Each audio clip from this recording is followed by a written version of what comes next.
Good afternoon from Southeast Asia, where the weather is hot and balmy. I hope you're having a really beautiful day, and let's appreciate those days that we still have. Just coming back on French President Emmanuel Macron there, who just said that we are at war.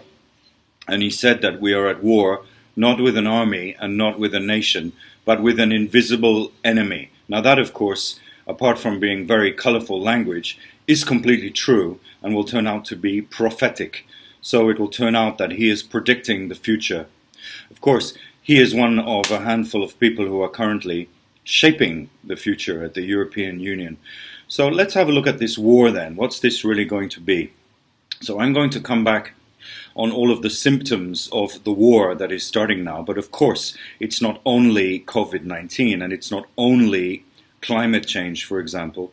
It's a whole range of symptoms of lockdown and change of behavior, change of belief, and restrictions on movement and freedom of speech, and restrictions economically and economic collapse, which are being put in place right now. So the war that is coming, and I'll go into detail in the next video, the war that is coming is indeed not between nation and nation specifically, although that is going to come.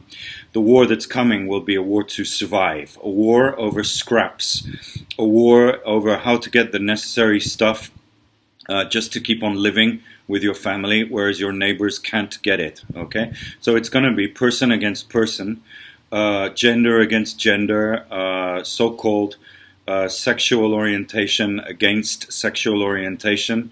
It's going to be Snickers against Mars bars, left against right, humor against false candor, charity against theft. So that's what's coming, and that leads, ladies and gentlemen, to the extinction of the human race, not because of COVID-19, or which will be very small in the end picture, and not because of climate change, for example, in the total picture, but because of how all of the symptoms and restrictions are lining up globally in societies in order to bring you to a place where you are going to compete over dwindling resources, which is ultimately an annihilation. So, have a fantastic day today. Many thanks indeed. See you soon. Cheers.